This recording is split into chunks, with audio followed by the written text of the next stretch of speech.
Bismillahirrahmanirrahim. Dear students, Assalamu alaikum. Welcome to lecture 24. In previous lectures 22 and 23, we have studied about branch current method, loop current method and node voltage method. In topics को हमने detail में study किया था और इनसे related हमने बहुत से क्वेश्चंस भी सॉल्व किए थे. Today's lecture 24 is totally about problem solving. In this lecture we will solve problems related to branch current method, loop current method and node voltage method. तो सबसे पहले हम सॉल्व करते हैं problems related to branch current method. Question number 1. Write the Kirchhoff current equations for the current assignment shown at node A in figure. इस figure में आपके पास ये नोड A है और इसमें 3 करंट डायरेक्शंस असाइन की गई हैं. This is current I1, this is current I2 and this is current I3. So we have to write the Kirchhoff's current equation at node A. So by KCL,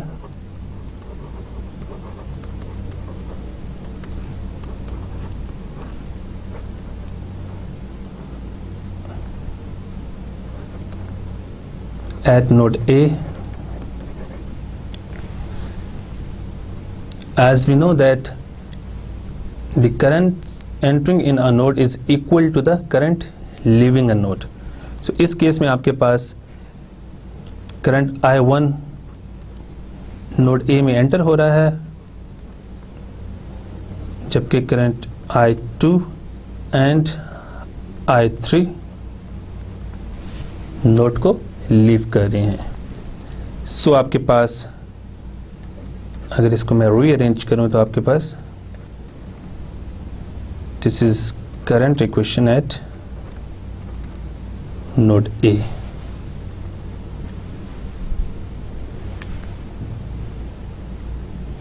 Question number 2. Solve for each of the branch currents.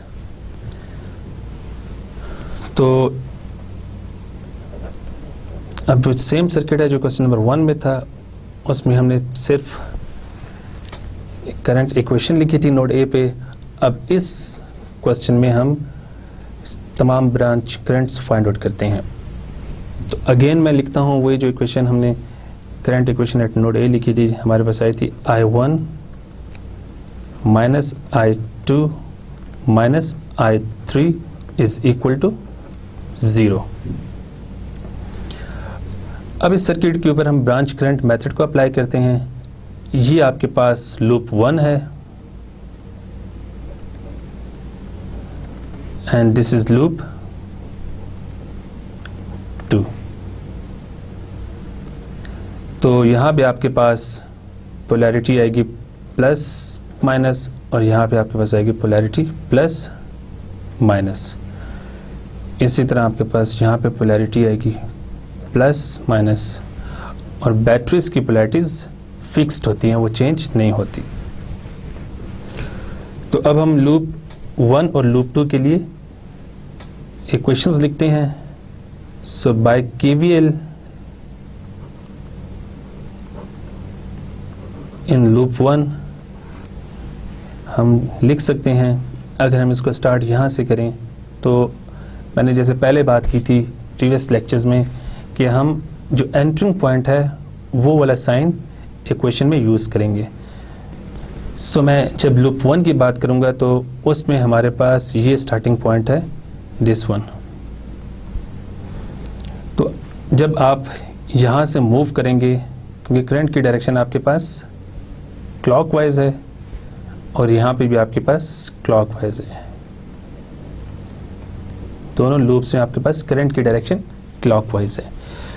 तो loop 1 के लिए आपके पास equation आएगी -12 plus I1 R1 plus I2 R2 is equal to 0. तो इसमें मैं R1 और R2 की वैल्यूज पुट कर देता हूँ। R1 की वैल्यू हमारे पास है 8.2 और R2 की वैल्यू हमारे पास 10। क्योंकि हमारे पास तमाम रजिस्टर्स की जो वैल्यूज गिवन है वो ओम्स में है, तो हम इसमें फॉर सिंपलिसिटी हम ओम को इक्वेशंस में इग्नोर कर देती हैं। तो इस इक्वेशन को जब आप रीअरेंज करेंगे तो आपके पास इक्वेशन बन जाएगी 8.2 I1 plus 10 I2 is equal to 12। So ये आपके पास लूप 1 के लिए इक्वेशन आ गई। अब हम बात करते हैं लूप 2 की। तो लूप 2 पे जब आप KVL अप्लाई करेंगे तो आपके पास इक्वेशन आ जाएगी। हम स्टार्ट यहाँ से करते हैं, -I2 R2, क्योंकि रजिस्टर R2 में से करंट I2 पास कर रहा है और हम क्योंकि नेगेटिव साइड से एंटर हो रहे हैं तो इसलिए आपके पास यहाँ पे -n आ जाएगा। जब आप यहाँ पहुँचेंगे तो अब आप प्लस पॉजिटिव साइड से एंटर हो रहे हैं तो आपके पास आ जाएगा यहाँ पे, जब यहाँ पे पहुँचेंगे तो हमारे पास यहाँ पे पॉजिटिव साइन आ रहा है तो आपके पास यहाँ पे प्लस साइन आ जाएगा और I3 इंटू R3। और इस बैटरी में भी हमारा जो करंट है वो पॉजिटिव साइड से एंटर हो रहा है तो आपके पास आ जाएगा plus VS2 is equal to 0 minus I2, इसमें R2 की वैल्यू हम पुट करते हैं which is 10 ohm plus I3 और R3 की वैल्यू पुट करते हैं which is 5.6 ohm plus VS2 की वैल्यू 6 वोल्ट्स गिवन है। इस इक्वेशन को जब हम रीअरेंज करेंगे तो हमारे पास आ जाएगा -10 I2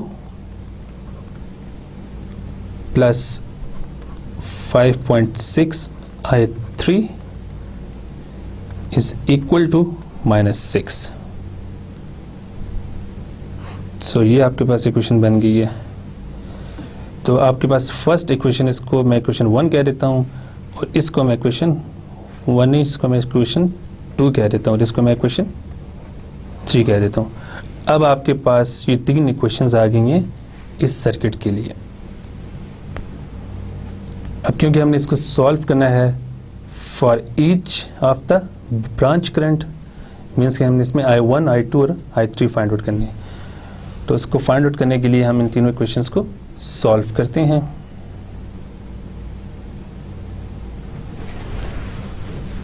So from equation 1,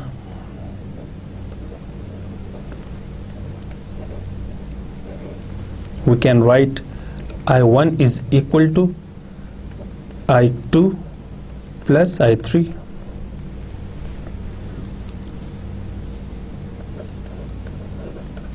put this equation, suppose this is equation 4, put equation 4 in equation 2, तो आपके पास ये फॉर्म आ जाएगी 8.2 I2 plus I3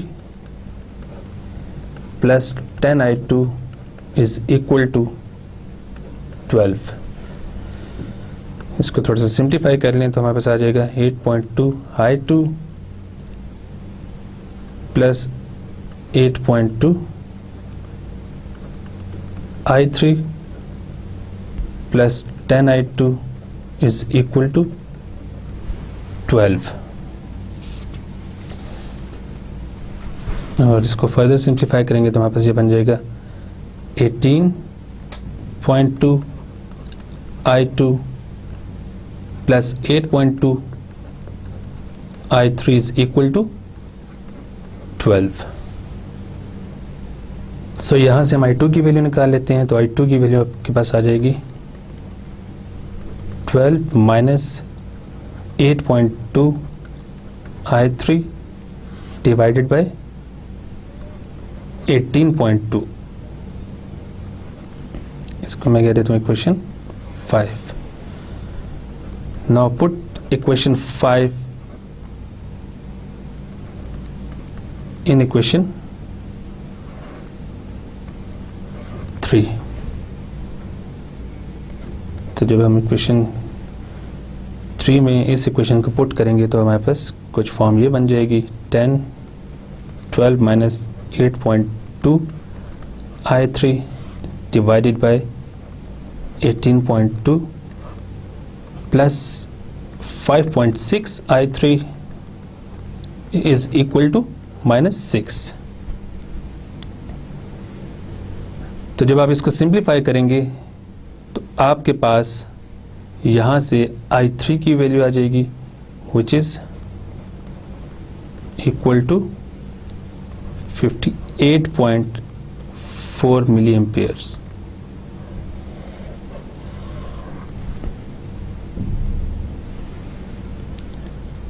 Now put the value of I3 in equation 3. तो ये आपके पास आ जाएगा -10 I2 प्लस 5.6 और इसमें वैल्यू पुट कर दें ये I3 की 58.4 मिली एम्पेयर. इसको हम एम्पेयर में कन्वर्ट करके यहाँ पुट कर देते हैं तो आपके पास यहाँ पे आ जाएगा 0.058 इज इक्वल टू -6. तो जब आप इस इक्वेशन को सिंप्लीफाई करेंगे तो यहाँ से आपके पास I2 की वैल्यू आ जाएगी which is equal to 633 milli amperes.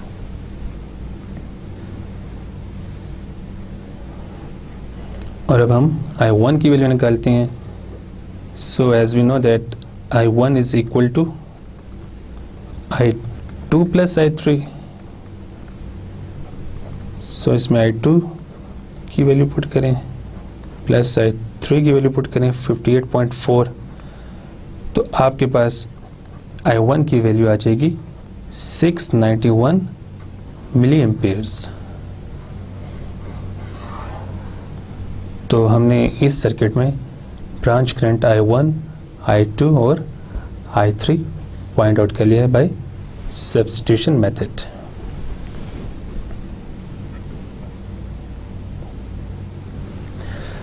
Question number 3. Find the voltage drop across each resistor and indicate its actual polarity.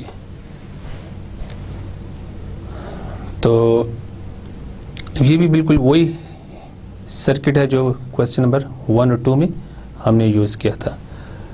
Question number 1 में हमने नोड ए पे करंट इक्वेशन लिखी थी.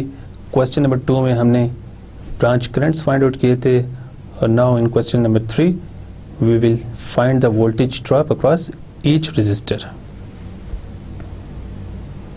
So हमारे पास जो क्वेश्चन नंबर 2 में करंट्स आए थे I1 691 मिली एम्पियर था. I2 हमारे पास था 633 मिली एम्पियर एंड I3 की वैल्यू थी हमारे पास 58.4 milli amperes. So now by using Ohm's law हम V1, V2 और V3 की वैल्यूज फाइंड आउट कर सकते हैं. V1 is equal to I1 R1, V2 is equal to I2 R2 and V3 is equal to I3 R3.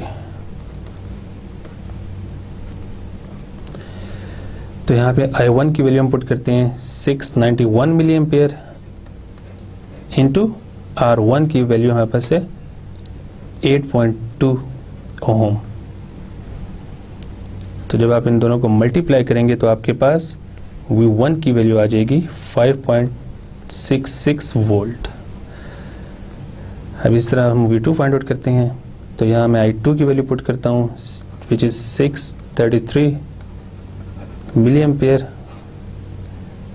Into R2 की value है हमारे पास 10 ohms. तो जब आप इन दोनों को मल्टीप्लाई करेंगे तो आपके पास V2 की वैल्यू आ जाएगी 6.33 वोल्ट्स. और इसी तरह हम V3 की वैल्यू फाइंड आउट कर लेते हैं। तो V3 के लिए आप यहाँ पे I3 की वैल्यू पुट करेंगे 58.4 मिली एम्पियर्स और R3 की वैल्यू हमारे पास है 5.6 ओम्स। तो जब आप इन दोनों को मल्टीप्लाई करेंगे तो आपके पास V3 की वैल्यू आ जाएगी 325 मिली वोल्ट। तो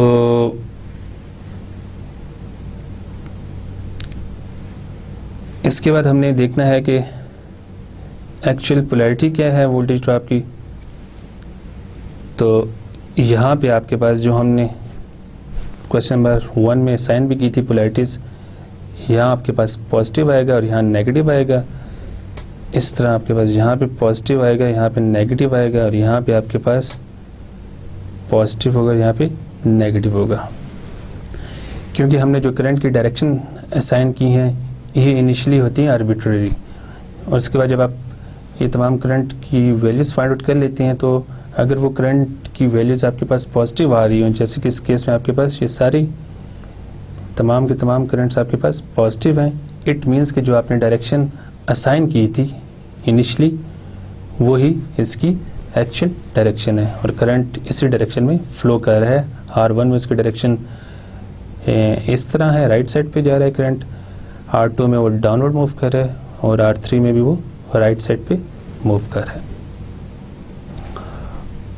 और जब आप पोलैरिटी कैसे साइन करते हैं, अगर आपके करंट की डायरेक्शन जी है तो आपके पास टेल पे पॉजिटिव होगा और हेड पे नेगेटिव होगा।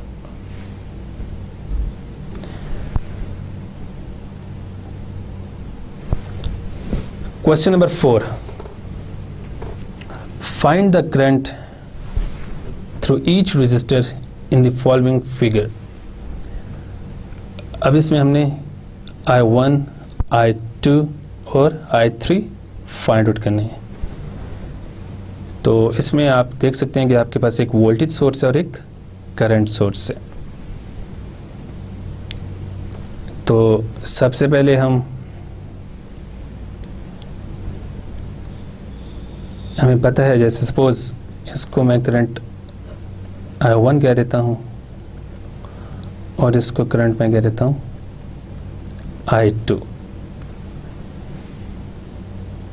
So from circuit we can see that at node A current I1 minus I2 is equal to IS। यहाँ पे जब हम IS की वैल्यू पुट करेंगे 100 मिली एम्पीयर तो आपके पास इक्वेशन की ये फॉर्म आ जाएगी। और अब इस इक्वेशन को आप जैसे हम नोड वोल्टेज मेथड में सॉल्व करते हैं कि I1 की जगह हम V/R पुट कर देंगे, V1/R1, I2 की जगह V2/R2। तो हम इसको वैसे सॉल्व करते हैं तो I1 आपके पास आ जाएगा 12 minus VA divided by 47 because I1 is the current through resistor R1। तो I1 is equal to V1/R1।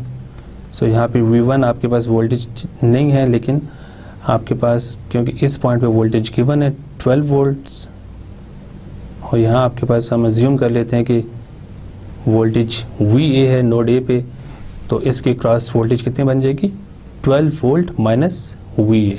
तो हम यहाँ लिख सकते हैं कि 12 minus VA divided by 47 minus I2 के लिए हम इसको लिख सकते हैं VA डिवाइडेड बाय R2।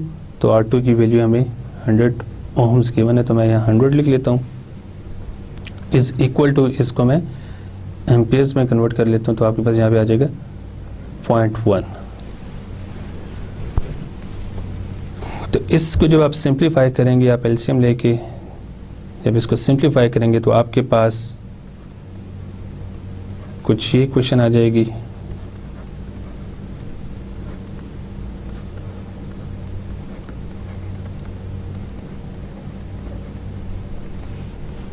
और जब हम इसको फर्दर सिंप्लीफाई करेंगे तो हमारे पास ये आ जाएगा 1200 minus 100 VA minus 47 VA is equal to 470। तो यहाँ से VA को हम इसको हम दोनों को सिंपली हम ऐड कर लेंगे and this is equal to minus 730।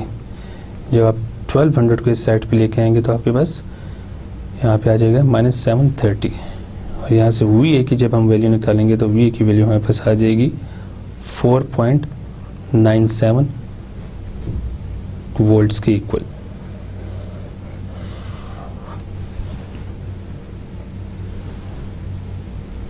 सो अब हम I1, I2 और I3 की वैल्यूज फाइंड आउट कर सकते हैं। I1 is equal to 12 minus VA divided by 47। I2 is equal to VA by 100 and I3 is equal to, इस current को हमने I3 कहा हुआ है तो I3 इज ऑलरेडी गिवन है विच इज 100 मिली एम्पियर्स। तो जब आप इसमें VA की वैल्यू पुट करेंगे तो आपके पास I1 की वैल्यू आ जाएगी 150 मिली amperes.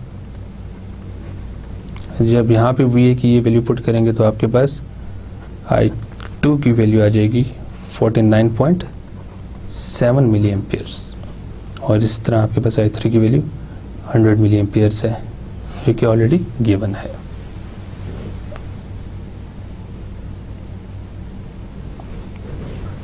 Question number 5. Determine the voltage across the current source points A and B. हमने इन दो पॉइंट्स के बीच में वोल्टेज फाइंड आउट करनी है।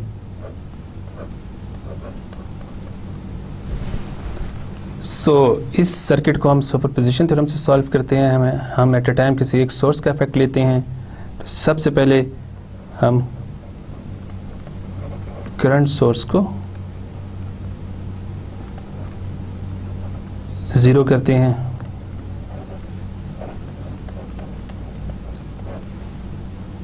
तो आपके पास सर्किट की फॉर्म कुछ इस तरह की आ जाएगी।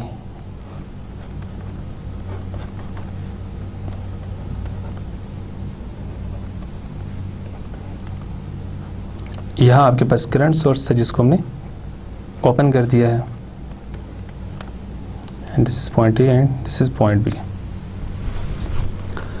तो इस केस में आपके पास VAB की जो वैल्यू आएगी वो V2 के इक्वल होगी and V2 is equal to R2 divided by R1 plus R2 into VS जो कि सोर्स वोल्टेज गिवन है। और जब इसमें आप R2, R1 और VS की वैल्यूज पुट करेंगे तो आपके पास VAB की वैल्यू आ जाएगी 8.16 वोल्ट। अब हम वोल्टेज सोर्स को 0 करते हैं। So when voltage source is zeroed it means कि वो शॉर्ट हो जाएगा। तो अब सर्किट को अगर हम रीड्रॉ करें तो आपके पास सर्किट की फॉर्म कुछ इस तरह की आएगी। यहाँ आपके पास वोल्टेज सोर्स था जो कि शॉर्ट हो गया है, बाकी सर्किट आपके पास वैसे ही रहेगा।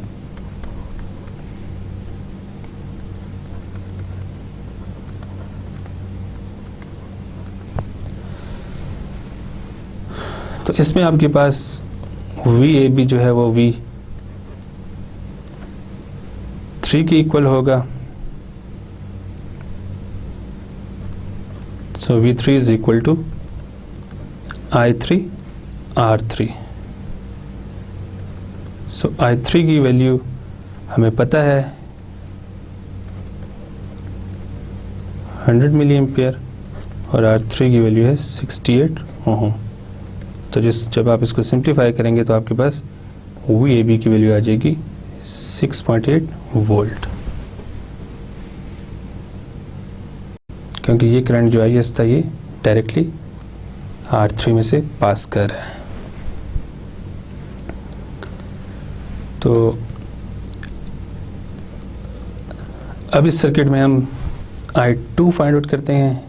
This current is I2 and this current is I1. So I2 is equal to R1 divided by R1 plus R2 into IS. तो इसमें आपके पास जब आप इसमें R1 और R2 की वैल्यूज पुट करेंगे तो आपके पास ये आ जाएगा 47 डिवाइडेड बाई 147 ओम इंटू 100। तो जब आप इसको सिंप्लीफाई करेंगे तो आपके पास I2 की वैल्यू आ जाएगी 31.97 मिली एम्पेयर्स। अब हम VAG फाइंड आउट करते हैं, voltage from point A to ground. So वो V2 की इक्वल होगी। अगर आप इस पॉइंट से ग्राउंड तक देखें तो आपके पास एक R2 रजिस्टर कनेक्टेड है, तो VAG is equal to V2।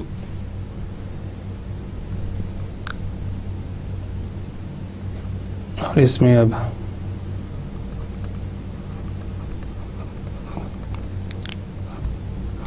I2 into R2 और R2 की वैल्यू हमें गिवन है 100 ओम्स। जब आप इसको सिंप्लीफाई करेंगे तो आपके पास VAG की वैल्यू आ जाएगी -3.197 वोल्ट्स। और देन हम कह सकते हैं कि VAB is equal to VAG minus VBG।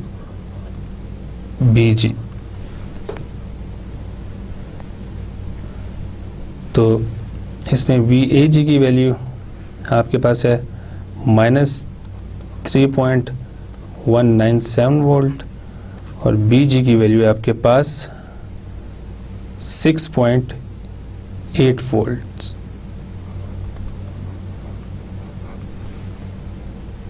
तो जब आप इसको माइनस करेंगे तो आपके पास ये आ जाएगा -9.997 वोल्ट्स के इक्वल।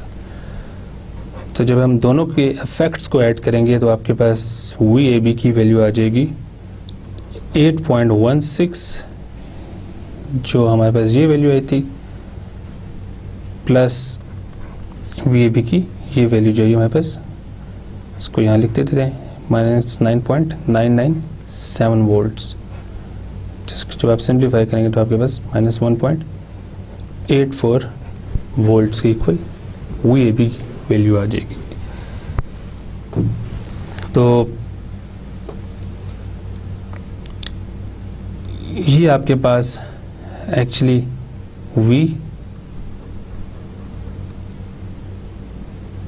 VBG है, राइट। बाय मिस्टेकन यहाँ पे मुझसे VAB लिखा गया, ये एक्चुअली VBG है, because V3 is the voltage from this point B to ground. तो यहाँ आपके पास रजिस्टर R3 है, तो इसको हम VBG कह सकते हैं V3 वोल्टेज को, और V2 वोल्टेज को हम कह सकते हैं VAG।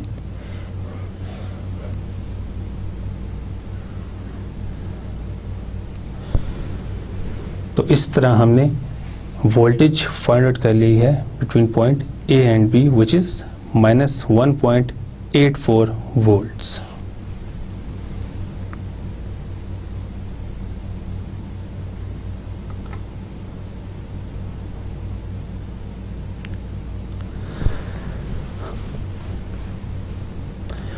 Now we solve some problems related to loop current method. Question number 6.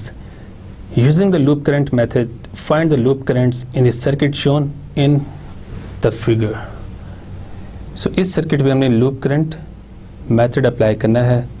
सो आपके पास यहाँ पे ये लूप 1 है और ये आपके पास लूप 2 है। लूप 1 में से करंट I1 पास कर रहा है और लूप 2 में से करंट सपोज I2 पास कर रहा है। सो हम दोनों लूप्स के लिए इक्वेशन लिखते हैं।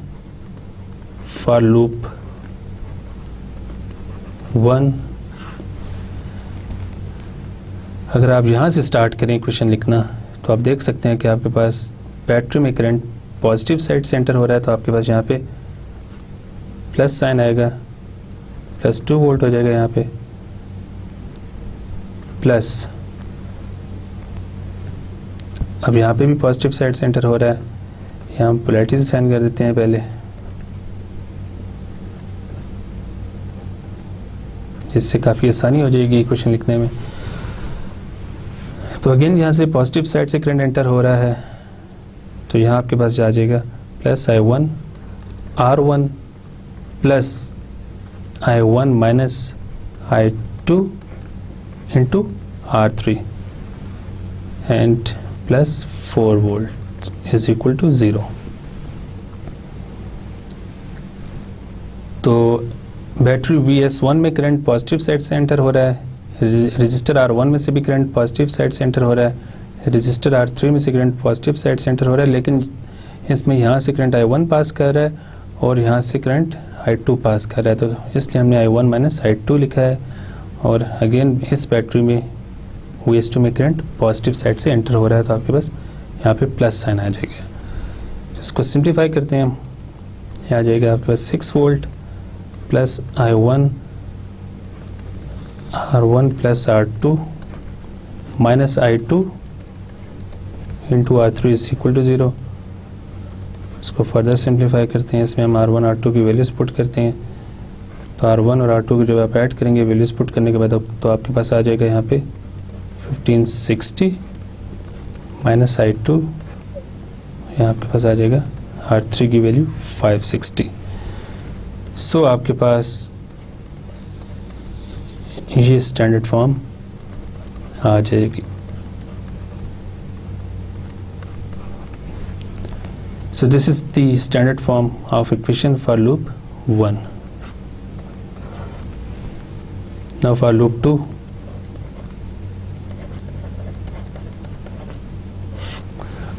अब इस लूप में आपके पास सपोज हम स्टार्ट करते हैं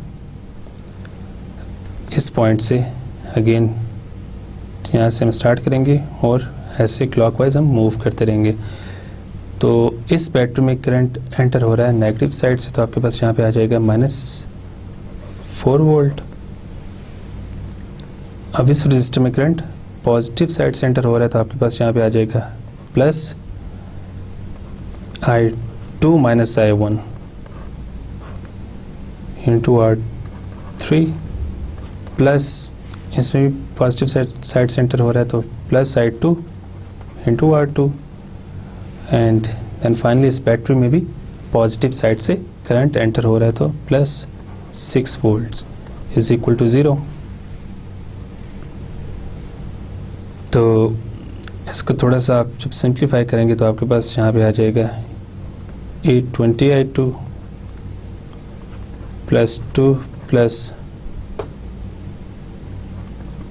I2 3 minus I1 R3 is equal to 0। 820 plus 560, यहाँ पे I2 हम कॉमन ले लेते हैं, minus I1 R3 is equal to -2।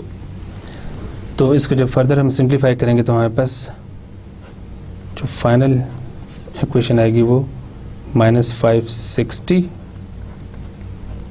I1 plus 1380 I2 is equal to -2 के इक्वल आ जाएगा।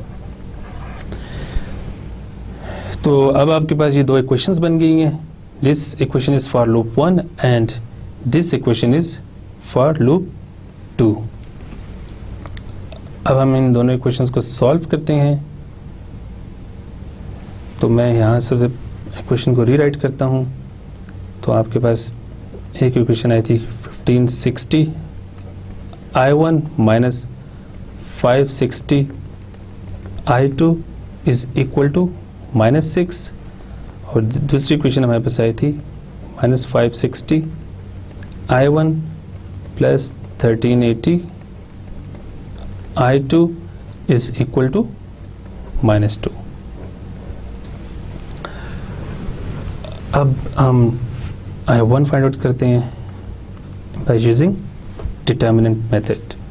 तो I1 के लिए आपके पास यहाँ ऊपर आ जाएगा -6 -2, यहाँ आपके पास आ जाएगा -560, यहाँ आपके पास आ जाएगा 1380 डिवाइडेड बाय यहाँ आपके पास 1560 -560 -560, यहाँ 1380 आ जाएगा।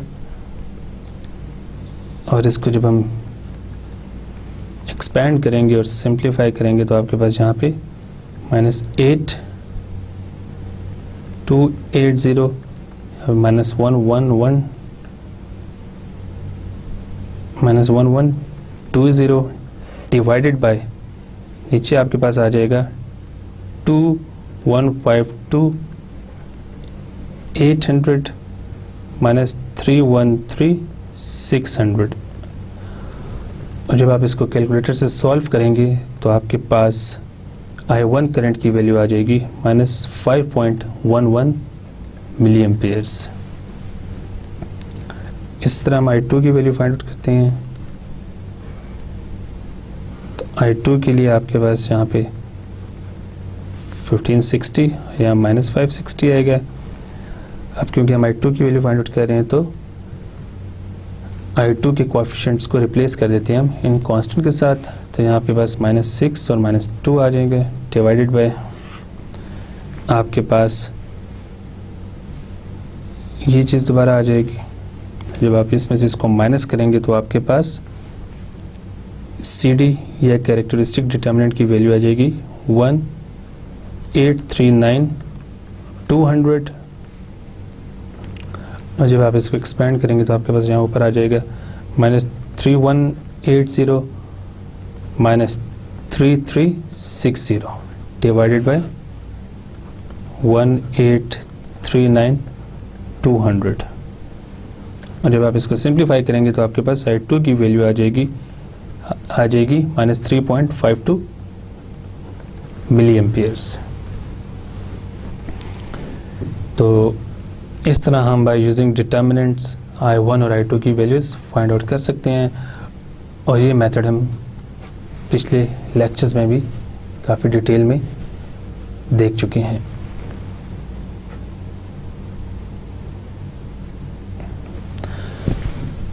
Question number 7, find the branch currents. तो ब्रांच करंट आपके पास जो हमने क्वेश्चन नंबर 6 में फाइंड आउट किए हैं, I1 आपके पास आया था -5.11 मिली एम्पियर और I2 जो है करंट आपके पास आया था -3.52 मिली एम्पियर्स के इक्वल। तो I1 जो करंट है that is basically the current through register R1। तो हम इसको ऐसे भी लिख सकते हैं। तो हमारे पास ये -5.11 मिली एम्पियर है और I2 जो करंट है वो IR2 की इक्वल है, करंट थ्रू रजिस्टर R2। तो हम इसको ऐसे लिख सकते हैं। अब हम बात करते हैं करंट IR3 की, करंट थ्रू रजिस्टर R3। तो वो आपके पास हो जाएगा I1 माइनस I2 के इक्वल। तो I1 की वैल्यू आपके पास -5.11 मिली एम्पियर है और I2 की वैल्यू हमारे पास है -3.52 मिली एम्पियर्स। तो जब आप इसको सॉल्व करेंगे तो आपके पास करंट की वैल्यू आ जाएगी माइनस 1.59 मिली एम्पियर्स के equal.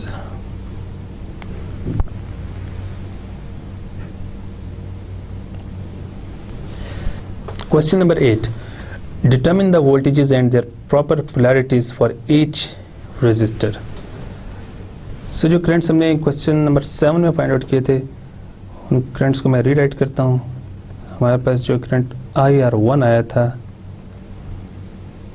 that was minus 5.11 milliamperes. IR2 current जो हमारे पास आया था वो माइनस 3.52 मिली एम्पियर्स के इक्वल था, और I3 करंट हमारे पास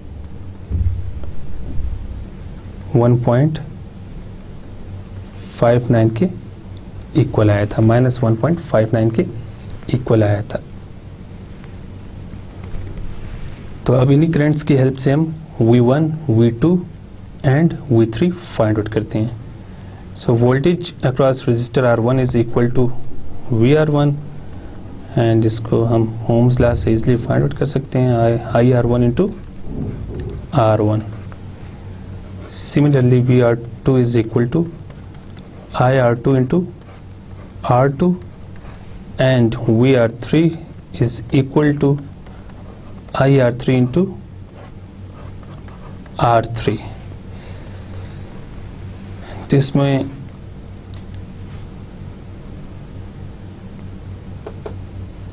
हम IR1 की वैल्यू पुट करते हैं, नेगेटिव साइन को हम इग्नोर करते हैं, तो ये आपके पास आ जाएगा 5.11 मिली एम्पियर्स इंटू 1000 ohms, तो ये आपके पास आ जाएगा 5.11 वोल्ट्स के इक्वल। इसी तरह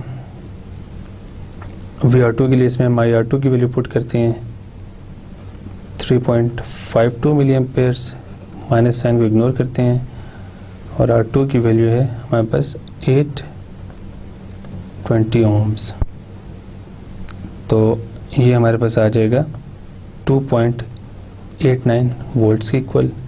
और इस तरह VR3 के लिए हम IR3 की वैल्यू पुट करते हैं विच इज़ 1.59 मिली एम्पियर्स, इसमें भी माइनस साइन को हम इग्नोर करते हैं, और R3 की वैल्यू हमारे पास है 560 ohms।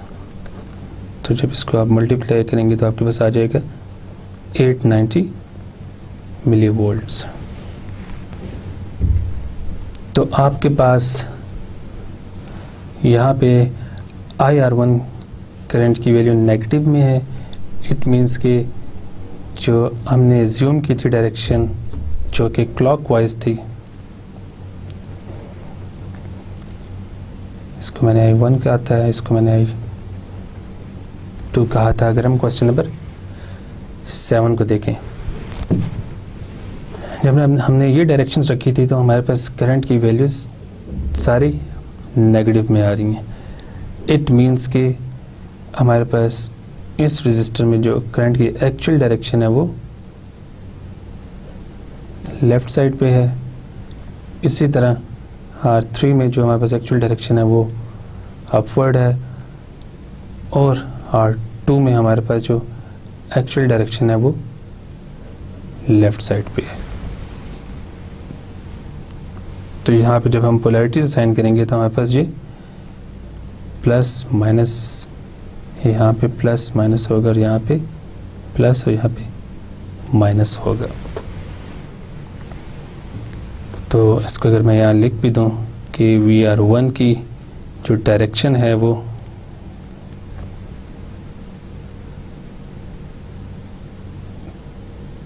लेफ़्ट साइड पे है,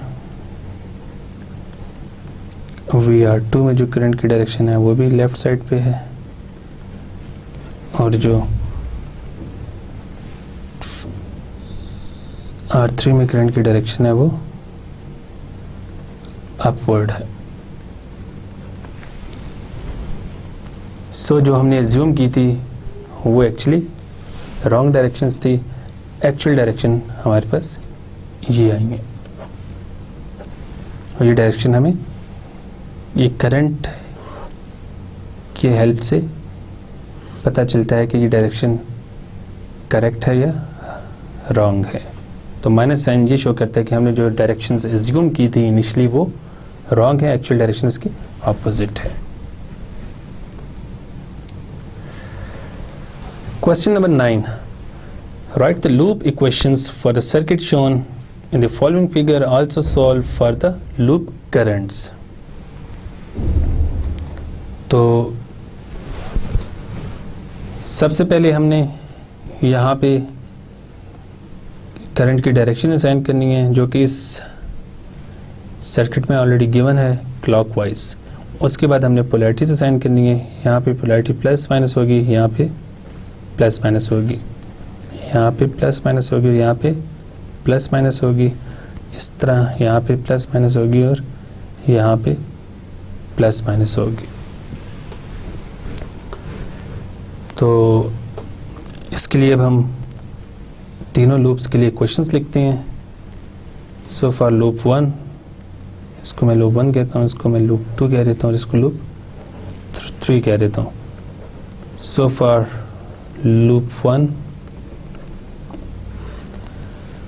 हमारे पास जो इक्वेशन आएगी इसके लिए अब मैं वो डायरेक्ट लिख रहा हूँ क्योंकि हमें अब इक्वेशन फाइंड आउट करना आ गया है।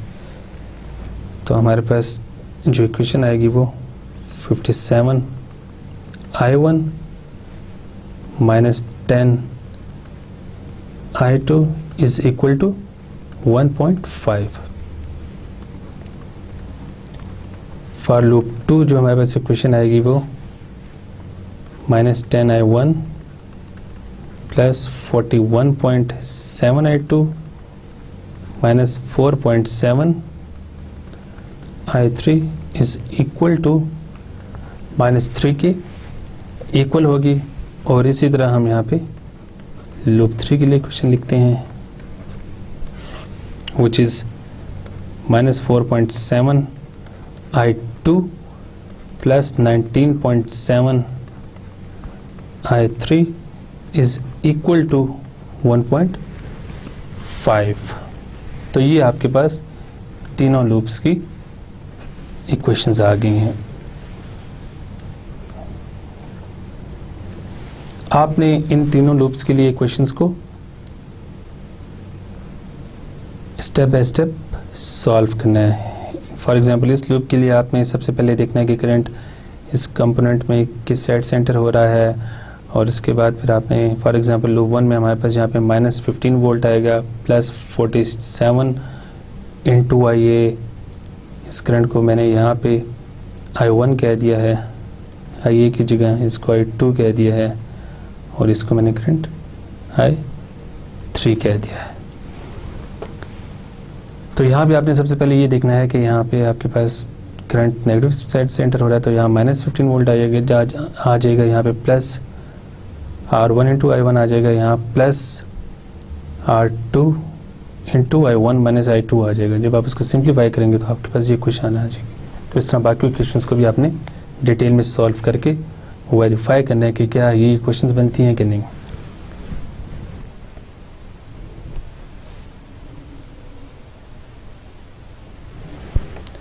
अब इस सर्किट की हमने लूप करंट्स फाइंड आउट करने हैं। इस सर्किट के लिए क्वेश्चंस मैं प्रीवियस स्लाइड में लिख चुका हूं, तो उन इक्वेशन के लिहाज से जो डिटर्मिनेंट बनता है उसको मैं यहाँ डायरेक्ट लिखता हूं कि इसके लिए हम कैरेक्टरिस्टिक डिटर्मिनेंट कैसे फाइंड आउट करेंगे। तो अगर आप उन इक्वेशंस को देखें तो I1 के कोएफिशिएंट्स यहाँ पे आएंगे 57, यहाँ -10, यहाँ 0 और इस तरह I2 के कोएफिशिएंट्स यहाँ पे आएंगे -10, 41.7 एंड -4.7 और I3 के कोएफिशिएंट आपके पास आएंगे यहाँ पे I0 -4.7 एंड 19.7।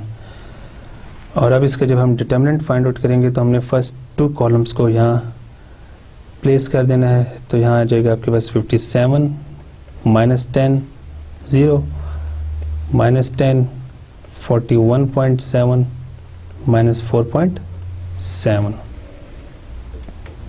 जिसको हम सिंप्लीफाई करते हैं तो हमारे पास यहाँ पे आ जाएगा 57 इंटू 41.7, क्योंकि हमने डायगोनल बनाने हैं यहाँ पे। ये आपके पास 3 डाउनवर्ड डायगोनल आ गई, तो फर्स्ट डायगोनल में तीनों नंबर्स को मल्टीप्लाई कर देते हैं, प्लस सेकंड डायगोनल में तीनों नंबर्स को मल्टीप्लाई करके इसमें ऐड कर देते हैं, तो यहाँ पे आपके पास आ जाएगा -10 into -4.7 to 0 plus third diagonal में अब जितने नंबर इन तीनों को मल्टीप्लाई कर देते हैं 0 to -10 to -4.7, और यहाँ पे मैं स्क्वायर ब्रैकेट लगा देता हूँ, माइनस अब हम देखते हैं कि अपर डायगोनल इन नंबर्स को मल्टीप्लाई करके हमारे पास क्या आता है। तो अपर डायगोनल में सबसे पहले आपके पास आएगा 0 इंटू 41.7 इंटू 0, इसको मैं लिख देता हूँ 0 इंटू 41.7 इंटू 0, प्लस अब डायगोनल 2 में आप देखें तो आपके पास ये 3 नंबर आ रहे हैं, तो हम इसको लिख सकते हैं -4.7 into -4.7 into 57, and third diagonal में आपके पास ये 3 नंबर हैं 19.7 इंटू -10 इंटू -10, और जब आप इसको सॉल्व करेंगे तो आपके पास जो CD है कैरेक्टरिस्टिक डिटर्मिनेंट, उसकी वैल्यू आ जाएगी 43,595.8। This is characteristic determinant. तो अब हम I1 की वैल्यू फाइंड आउट करते हैं। सो I1 के लिए हम लिख सकते हैं I1 इज इक्वल टू, ऊपर हमारे पास ये सेम डिटर्मिनेंट आएगा, लेकिन फर्स्ट कॉलम को हमने रिप्लेस कर देना है इज इक्वल टू के राइट साइड पे जो आपके पास कॉन्स्टेंट्स थे जो हमने प्रीवियस स्लाइड में इक्वेशंस लिखी हैं। तो यहाँ पे I1 के लिए आपके पास फर्स्ट कॉलम में आ जाएगा 1.5 -3 1.5, और बाकी 2 कॉलम्स एज इट इज़ रहेंगे, -10 41.7 -4.7 0 -4.7 19.7। और अब इस डिटर्मिनेंट को सॉल्व करने के लिए अगेन हम फर्स्ट 2 कॉलम्स को यहाँ बाहर रख देते हैं, 1.5 -3 1.5, और इस सेकंड कॉलम को हम यहाँ रख लेते हैं -10 41.7 -4.7 डिवाइडेड बाय CD। तो जब आप इसको सॉल्व करेंगे बिल्कुल इसी तरह जिस तरह हमने इसको सॉल्व किया है कि डाउनवर्ड डायगोनल्स में से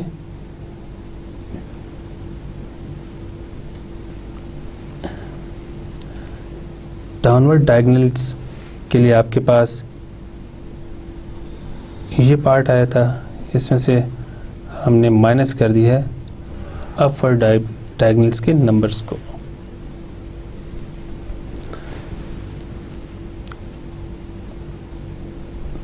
तो अब इसको हम बिल्कुल इसी तरह सॉल्व करेंगे जिस तरह हमने इस डिटर्मिनेंट को सॉल्व किया था। तो आपके पास जब आप इसको सॉल्व कर लेंगे तो आपके पास यहाँ पे जो आंसर रहेगा वो 678.6 डिवाइडेड बाय CD की वैल्यू यहाँ पुट कर देते हैं जो कि 43,595.8 के इक्वल है। और जब आप इसको इससे डिवाइड करेंगे तो आपके पास I1 की वैल्यू आ जाएगी 15.6 मिली एम्पियर्स के इक्वल। इसी तरह अब हम I2 की बात करते हैं। तो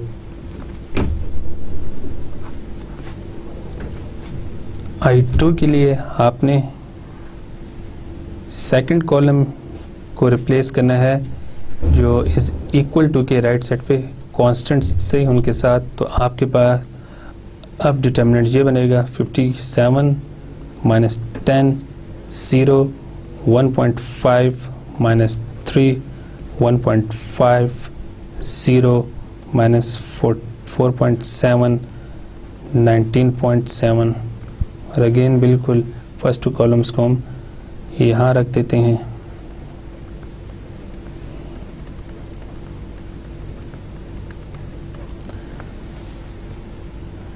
एंड डिवाइडेड बाय CD। और अब इसको जब आप सॉल्व करेंगे तो आपके पास यहाँ पे नंबर आ जाएगा -267,135 -267,1.35 डिवाइडेड बाय 43,595.8 जो कि CD की वैल्यू है। तो जब आप इसको सिंप्लीफाई करेंगे तो आपके पास I2 की वैल्यू आ जाएगी -61.3 मिली एम्पेयर्स की इक्वल। तो अब हमारे पास I1 और I2 की वैल्यूज आ गई हैं। तो अब इन दोनों वैल्यूज़ को हमारे पास जो थर्ड इक्वेशन आई थी तो उसमें हम जब पुट करेंगे तो आपके पास बन जाएगा 19.7 I3 is equal to 1.5 plus 4.7 I2।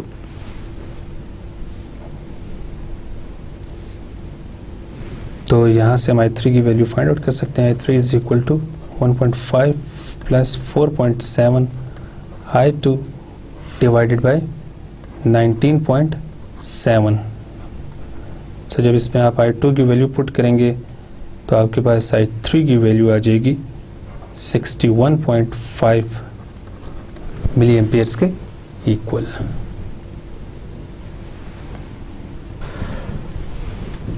Question number 10, find the current through each resistor in the following figure. तो अभी क्वेश्चन नंबर 9 में हमने लूप करंट्स फाइंड आउट किए थे I1 I2 एंड I3। तो अब इन लूप करंट्स की हेल्प से हम current through each resistor easily find out कर सकते हैं। So current through resistor 47 ohm आपके पास I1 की इक्वल आ जाएगा जिसकी वैल्यू थी 15.6 milli amperes. Current through 27 ohm resistor आपके पास आ जाएगा I2 के equal which is equal to -61.3 milli amperes. Current through 15 ohm resistor हमारे पास आ जाएगा I3 के equal and which is equal to 61.5 milli amperes. And now current through 10 ohm resistor वो आ जाएगा आपके पास I1 माइनस I2। तो जब आप I1 में से I2 को माइनस करेंगे तो आपके पास ये करंट आ जाएगा 76.9 मिली एम्पियर्स के इक्वल। और इसी तरह current through 4.7 ohm resistor is equal to I2 minus I3 and जब आप I2 में से I3 को माइनस करेंगे तो आपके पास करंट आ जाएगा 123 मिली एम्पियर्स। तो इसमें आप देख सकते हैं कि यहाँ से करंट I1 पास कर रहा है लेकिन R2 में से करंट I1 माइनस I2 पास कर रहा है। इस तरह R3 में से करंट I2 पास कर रहा है लेकिन R4 में से करंट I2 माइनस I3 पास कर रहा है और इसी तरह R5 में से करंट I3 पास कर रहा है। Question number 11. Determine the voltage across the open bridge terminals A and B. तो इस सर्किट में आप देख सकते हैं कि आपके पास यहाँ पे 2 लूप्स हैं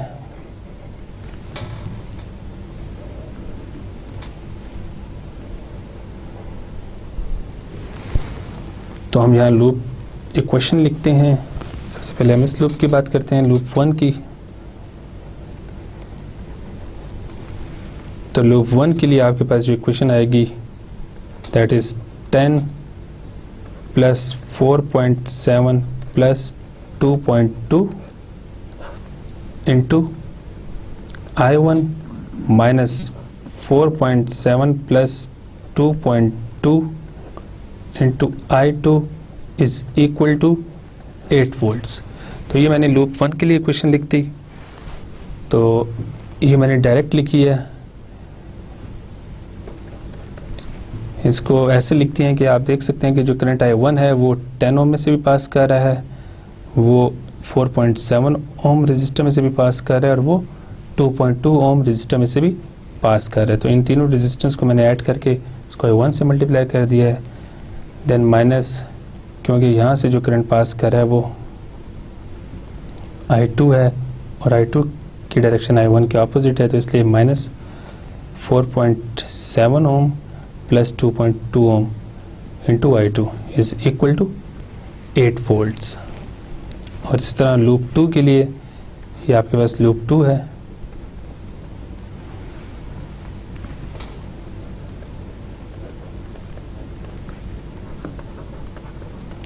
इसी तरह लूप 2 के लिए हम इक्वेशन लिखते हैं।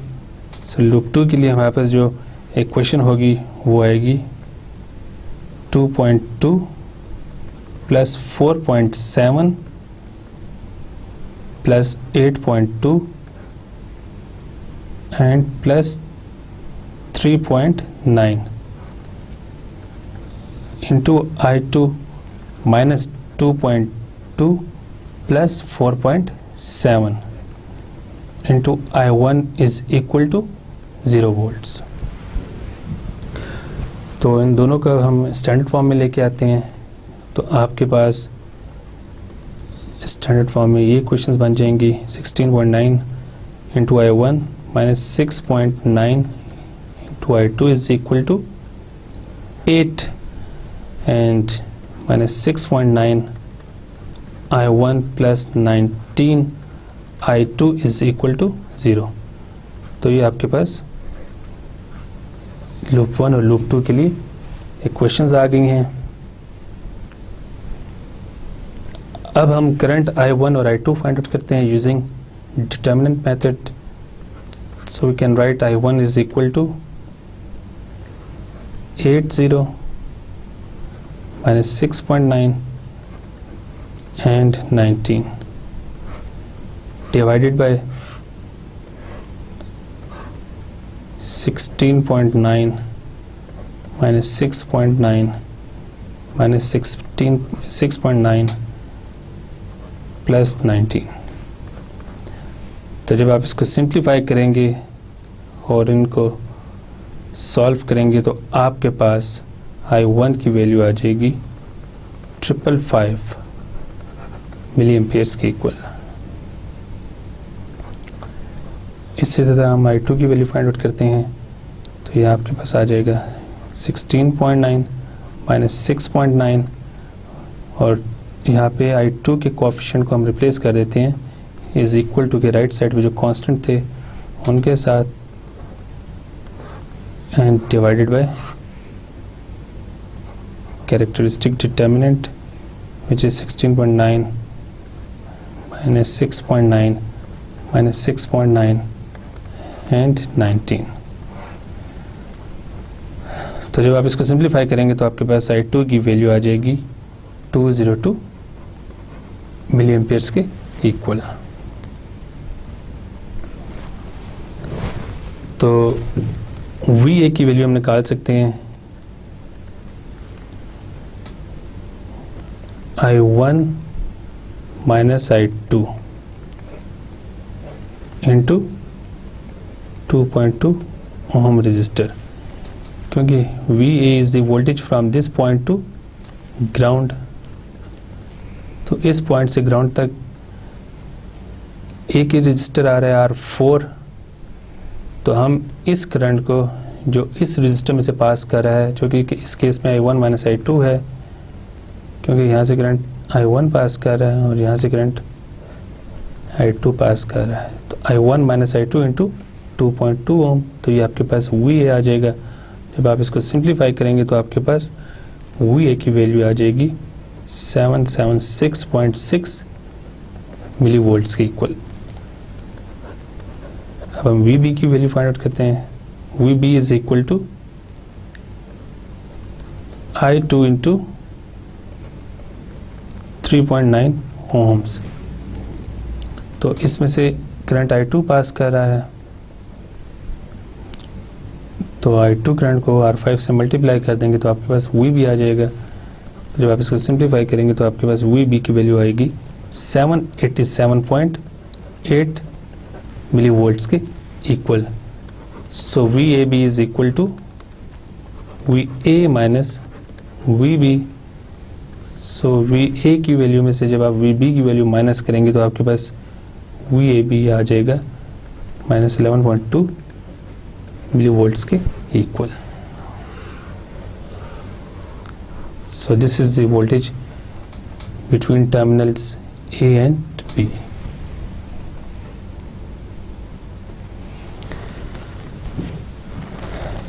Question number 12. When a 10 ohm resistor is connected from terminal A to terminal B, what is the current through it? तो अगर आपके पास अब यहाँ एक रेजिस्टर है 10 ohm का between terminal A and terminal B, so question is what is the current through it? So हमने अब इसको दोबारा सॉल्व करना है again by using loop current method. तो अब आपके पास this is loop 1, this is loop 2 and this is loop 3। तो तीनों लूप्स के लिए हम इक्वेशन लिखते हैं। तो लूप 1 के लिए हमारे पास जो इक्वेशन आएगी that is 10 plus 4.7 plus 2.2 into I1 minus 4.7 into I2 minus 2.2 into I3 is equal to 8 volts. Now loop 2 के लिए हम इक्वेशन लिखते हैं। लूप 2 के लिए हमारे पास इक्वेशन आएगी 4.7 plus 8.2 plus 10 into I3 into I2 minus 4.7 into I1 minus 10 I3 is equal to 0 volt. इसी तरह हम लूप 3 के लिए इक्वेशन लिखते हैं। तो दिस इज लूप 3, तो इसके लिए आपके पास इक्वेशन आएगी 2.2 plus 10 plus 3.9 into I3 minus 2.2 into I1 minus 10 I2 is equal to 0। तो जब आप इन तीनों इक्वेशंस को सिंप्लीफाई करेंगे तो आपके पास इक्वेशंस की स्टैंडर्ड फॉर्म आ जाएंगी, जो कि ये हैं। लूप 1 के लिए आपके पास बन जाएगा 16.9 I1 minus 4.7 I2 minus 2.2 I3 is equal to 8 volts. Second loop के लिए आपके पास इक्वेशन आएगी minus 4.7 I1 plus 22.9 I2 minus 10 I3 is equal to 0। And loop 3 के लिए आपके पास इक्वेशन की स्टैंडर्ड फॉर्म आएगी minus 2.2 I1 minus 10 I2 plus 16.1 I3 is equal to 0। तो ये आपके पास तीन इक्वेशंस आ गई हैं तीन लूप्स के लिए। अब हमने करंट फाइंड आउट करना है थ्रू रजिस्टर 10 ओम। तो उसके लिए सबसे पहले हम हमारे पास जो 3 इक्वेशंस आएंगी इसका हम कैरेक्टरिस्टिक डिटर्मिनेंट फाइंड आउट करते हैं। तो कैरेक्टरिस्टिक डिटर्मिनेंट हमारे पास आ जाएगा कुछ इस तरह। यहाँ आपके पास 16.9 होगा, यहाँ आपके पास 4.7, यहाँ -2.2, या I1 के कोएफिशिएंट आ गए, या अब आप I2 के कोएफिशिएंट यहाँ लिख लें, और यहाँ पे I3 के कोएफिशिएंट आ जाएंगे -10 एंड 16.1। अब फर्स्ट कॉलम्स को कैरेक्टरिस्टिक डिटर्मिनेंट फाइंड करने के लिए फर्स्ट 2 कॉलम्स को आपने राइट साइड पे प्लेस कर देना है। तो यहाँ आपके पास 16.9 -4.7 -2.2 आ जाएगा, और यहाँ पे सेकंड कॉलम आपके पास आ जाएगा। और जब आप इसको एक्सपेंड करेंगे, इसको सॉल्व करेंगे, तो आपके पास सी डी की वैल्यू आएगी 3867.576। तो अब हम सबसे पहले I2 की वैल्यू फाइंड आउट करते हैं। I2 is equal to I2 के लिए हमने सेकंड कॉलम को कांस्टेंट से रिप्लेस कर देना है। तो यहाँ आपके पास 800 आ जाएगा, और बाकी आपके पास एज इट इज कॉलम्स आ जाएगा। और अगेन इसको सॉल्व करने के लिए आपने फर्स्ट 2 कॉलम्स को यहाँ प्लेस करना है,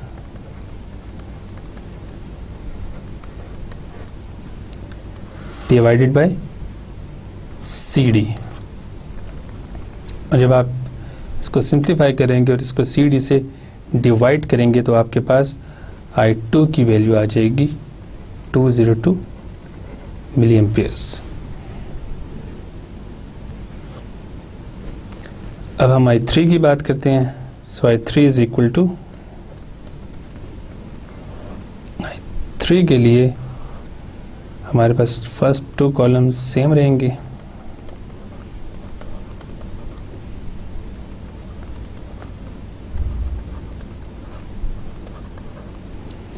और थर्ड कॉलम को हम रिप्लेस कर देते हैं कांस्टेंट के साथ, जो कि 800 है।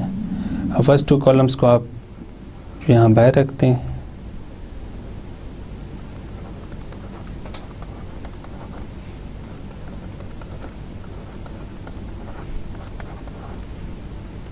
And this is divided by CD।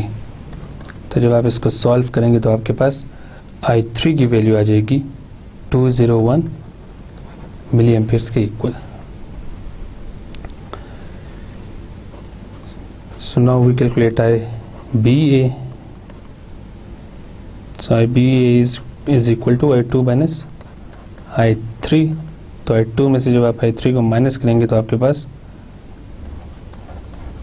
Current आ जाएगा 1 मिली एम्पियर्स के इक्वल। सो ये करंट हमने फाइंड आउट करना था। This is the current through the resistor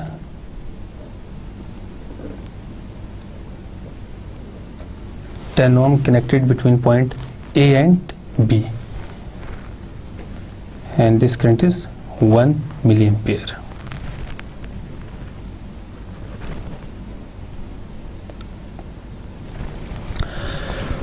Question number 13. Write the loop equations in standard form for the bridged T circuit. So अभी तक हम बहुत से सर्किट सॉल्व कर चुके हैं जिस पे हमने लूप करंट मेथड अप्लाई किया है, और अब आई थिंक आपके लिए ये क्वेश्चंस लिखना कोई इतना मुश्किल काम नहीं होना चाहिए। तो इसके लिए भी हम लिखते हैं इक्वेशन, तीनों लूप्स के लिए हम इक्वेशंस लिखते हैं। सो लूप 1 के लिए हमारे पास जो इक्वेशन आएगी उसको लूप 1 कह देते हैं, इसको लूप 2 कह देते हैं और इसको लूप 3 कह देते हैं. सो फॉर लूप 1 हमारे पास जो इक्वेशन आएगी वो कुछ इस तरह की होगी. R1 plus R2 plus R3 into IA minus R2 IB minus R3 IC is equal to 0. Now for loop 2 हमारे पास इक्वेशन आएगी minus R2 IA plus R2 plus R4 IB minus R4 into IC is equal to VS. और इस तरह आप loop 3 के लिए हम इक्वेशन लिख सकते हैं minus R3 IA minus R4 IB plus R3 plus R4 plus RL into IC is equal to 0. तो ये तीनों लूप्स के लिए हमारे पास इक्वेशंस आ गई हैं. अब इसमें हम रेजिस्टर्स की वैल्यूज पुट करते हैं तो हमारे पास इक्वेशंस की स्टैंडर्ड फॉर्म है वो कुछ इस तरह होगी. लूप 1 के लिए आपके पास इक्वेशन ये आ जाएगी.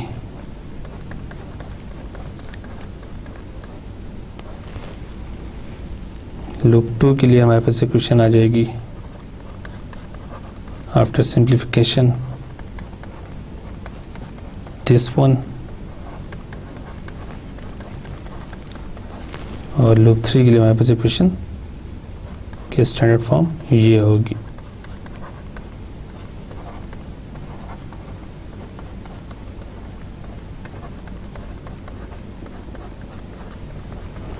तो ये आपके पास तीनों लूप्स के लिए इक्वेशंस की स्टैंडर्ड फॉर्म आ गई है.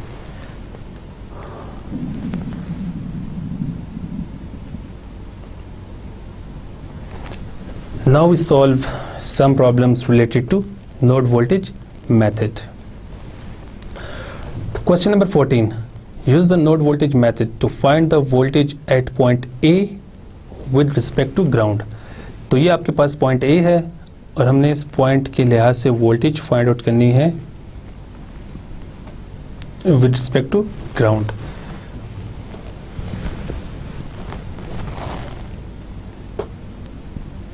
तो सपोज सबसे पहले हम करंट की डायरेक्शन असाइन कर देते हैं.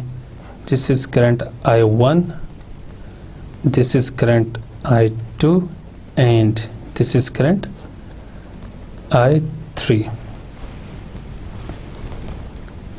तो नोड ए पे अगर हम करंट की इक्वेशन लिखें तो हमारे पास इक्वेशन आएगी I1 minus I2 minus I3 is equal to 0.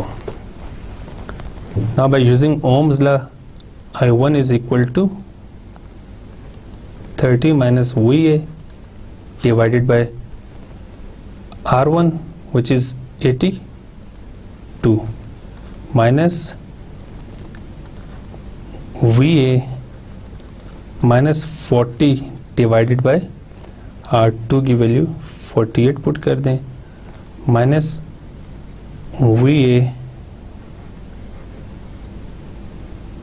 minus 0 divided by 47 ohm is equal to 0.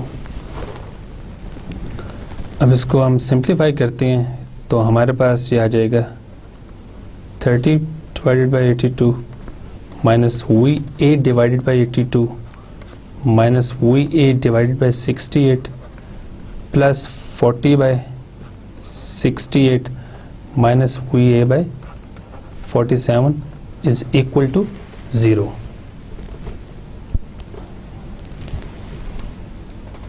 अब इस एक्सप्रेशन में हर टर्म को हम मल्टीप्लाई करते हैं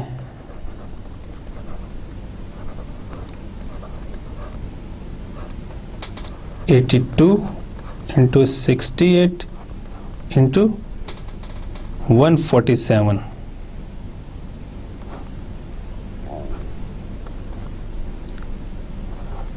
अब इस इक्वेशन के हर टर्म को हम मल्टीप्लाई कर देते हैं इसके साथ, तो आपके पास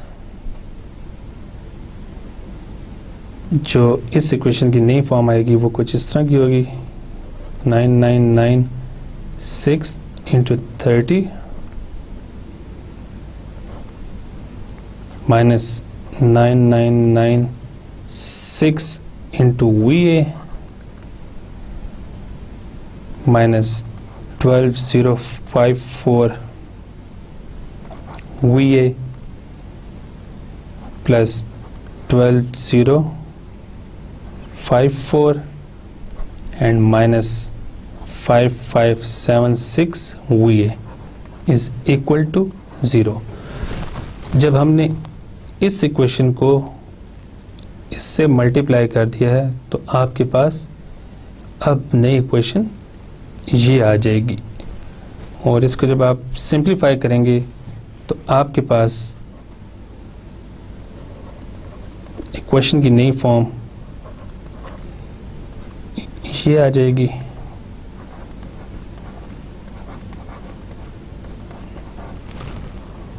और VA की वैल्यू हमारे पास आ जाएगी। जब इसको आप इस इक्वल टू के राइट साइड पे लेके जाएंगे और इससे डिवाइड करेंगे तो VA की वैल्यू हमारे पास आ जाएगी 28.3 volts। So this is the voltage at point A with respect to ground।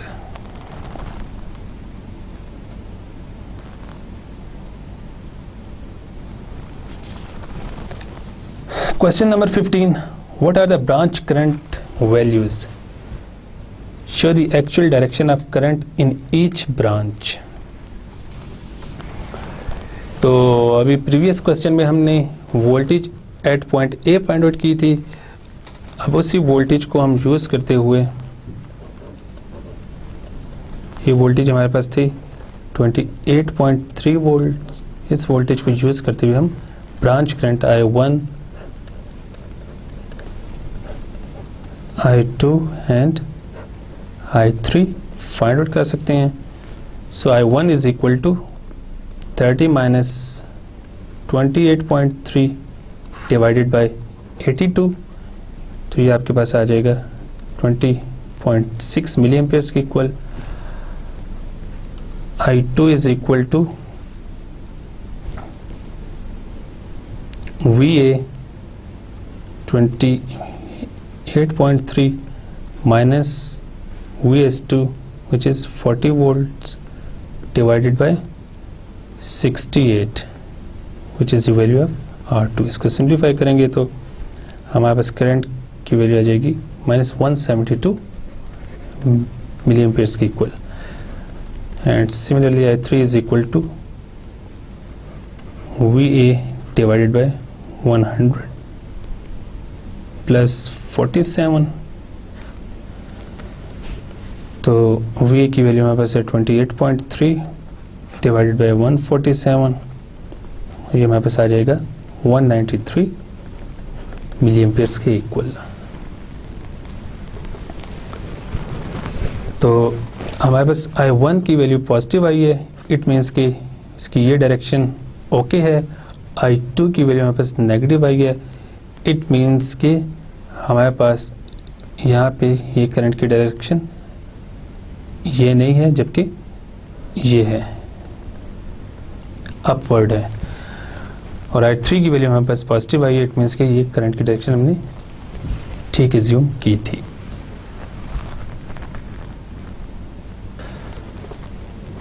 Question number 16, right the node voltage equations. अब इस सर्किट में हम नोड वोल्टेज इक्वेशंस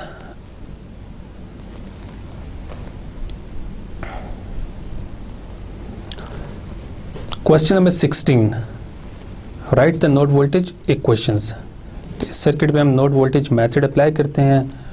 सपोज इस नोड पे वोल्टेज VA है और इस नोड पे वोल्टेज VB है।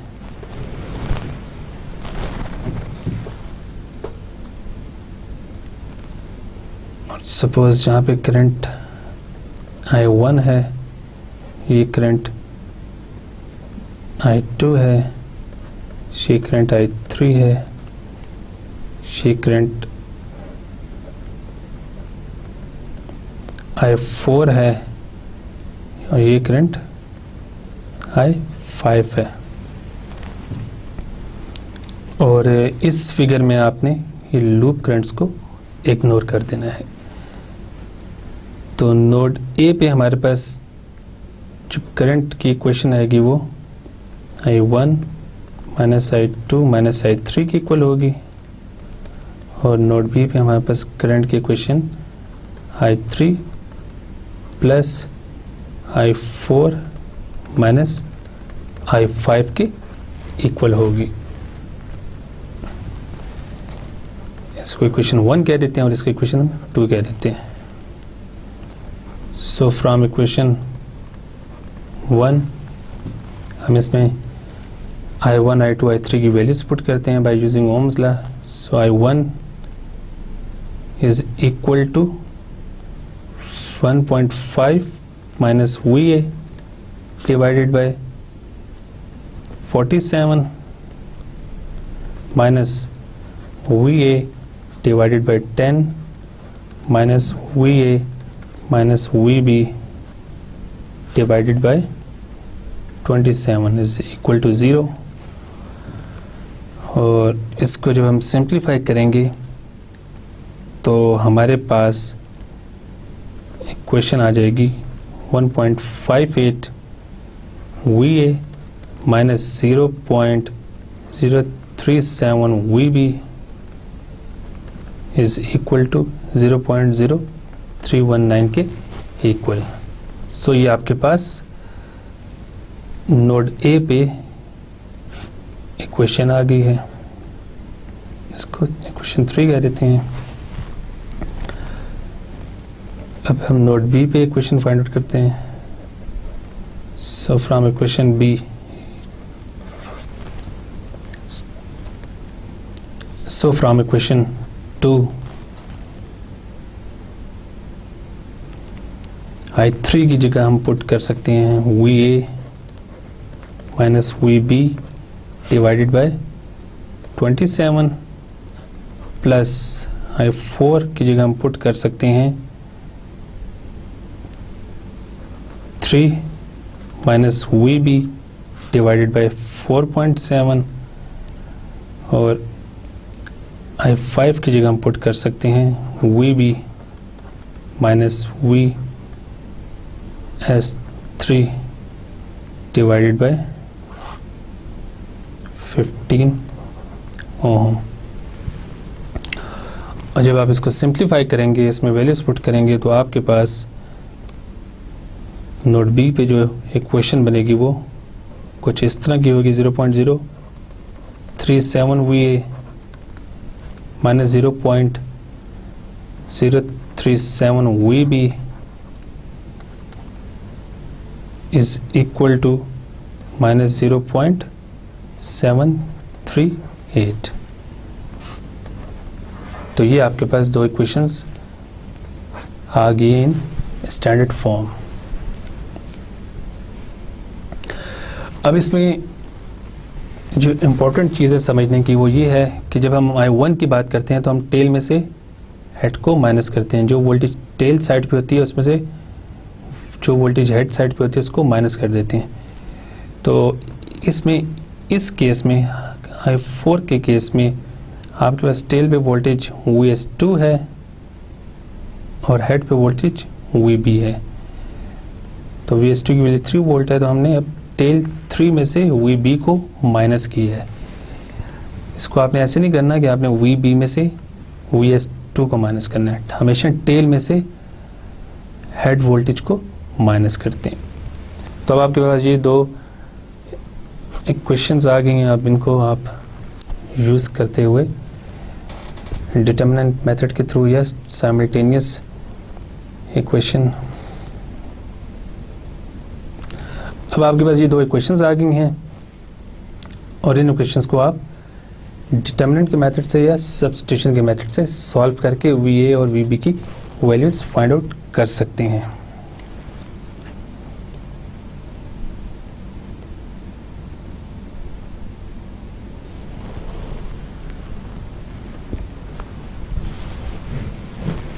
Question number 17. Use node analysis to determine the voltage at point A and B with respect to ground.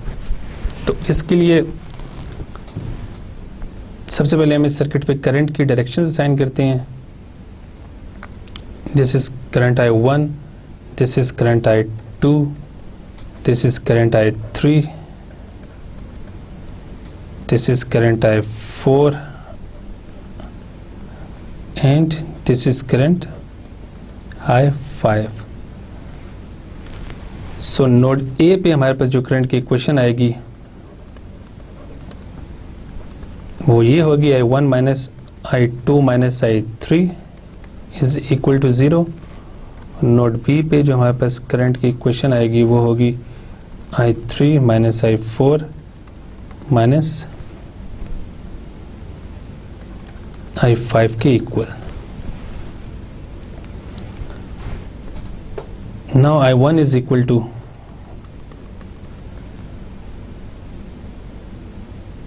9 minus VA divided by R1, where VA is the voltage at this point and VB is the voltage at this point.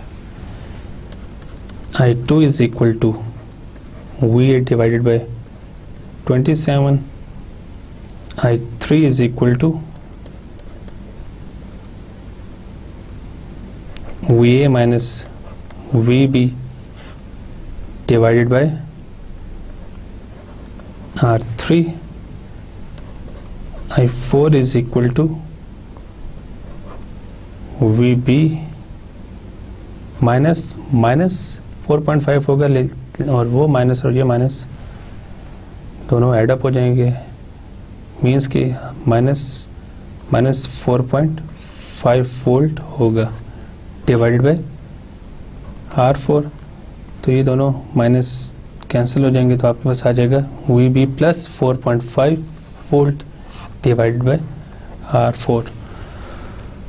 और इस तरह I5 की value आपके पास आ जाएगी VB plus 1.5 divided by R5।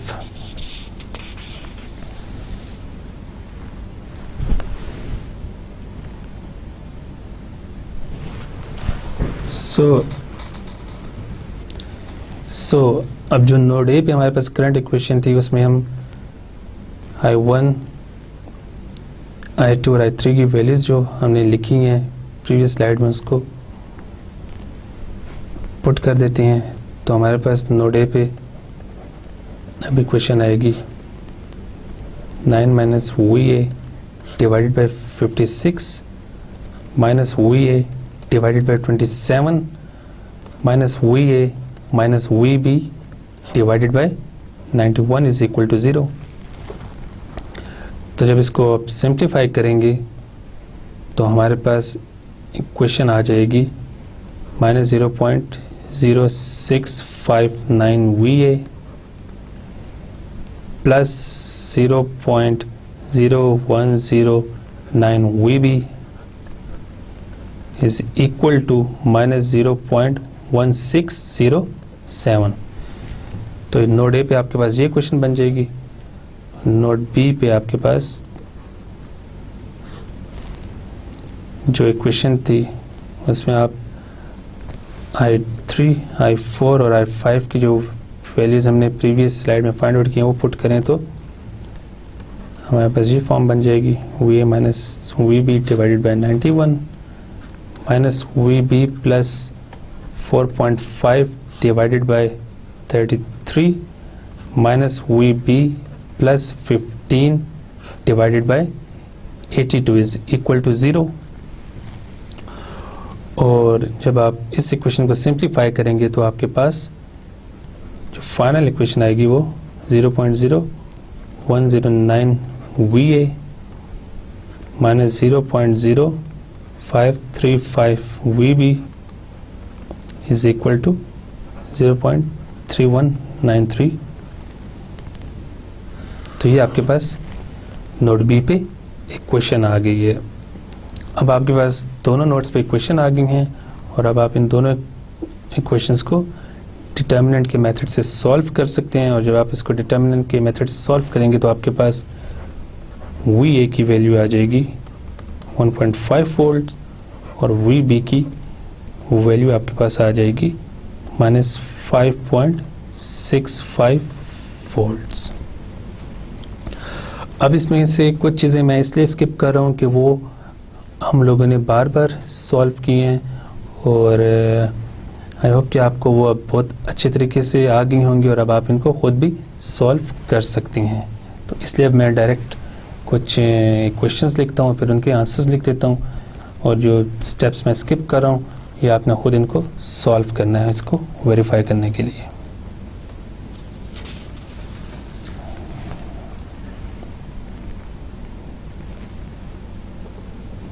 Question number 18.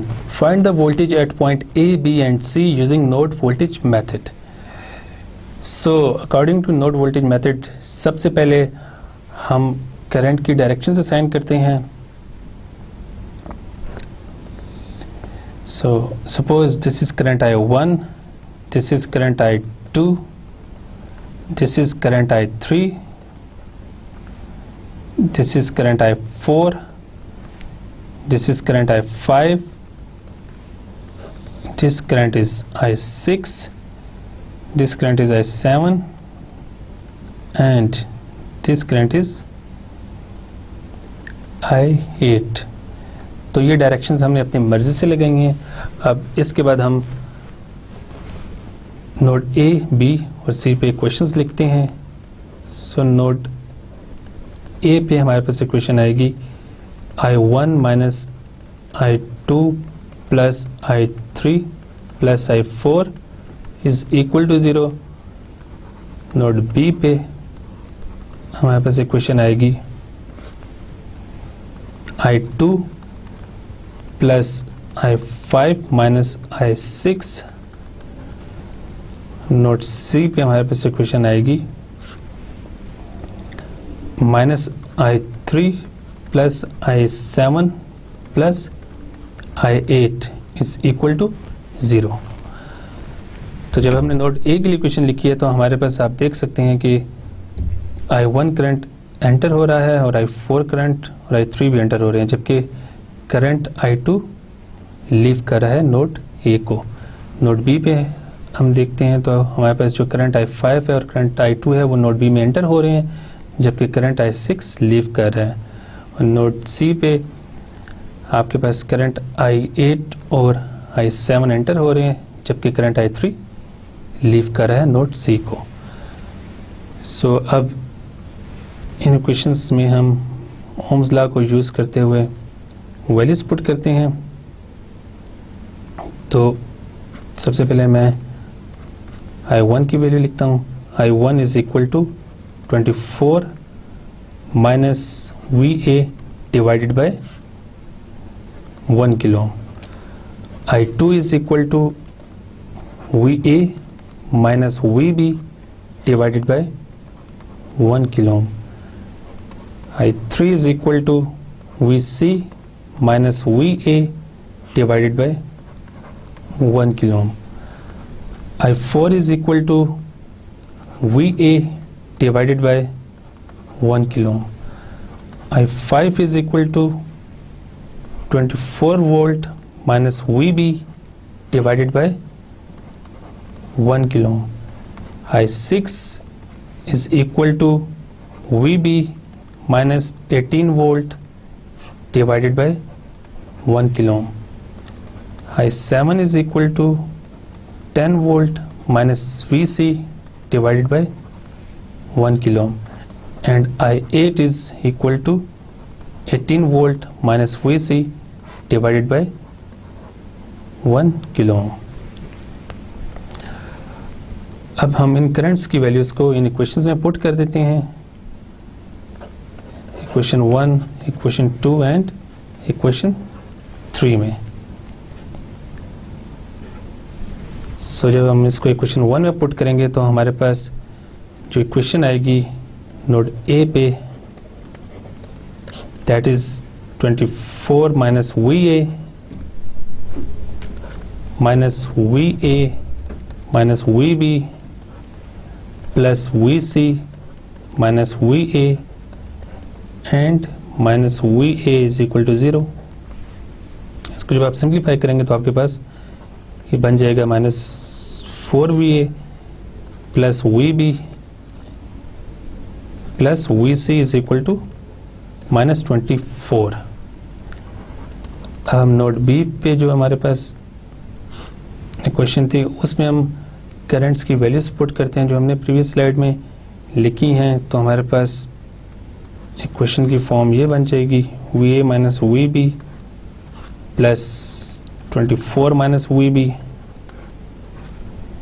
Plus VB minus 18 equal to 0। इसको जब आप सिंप्लीफाई करेंगे तो आपके पास ये आ जाएगा VA minus 3VB is equal to minus 28 के इक्वल।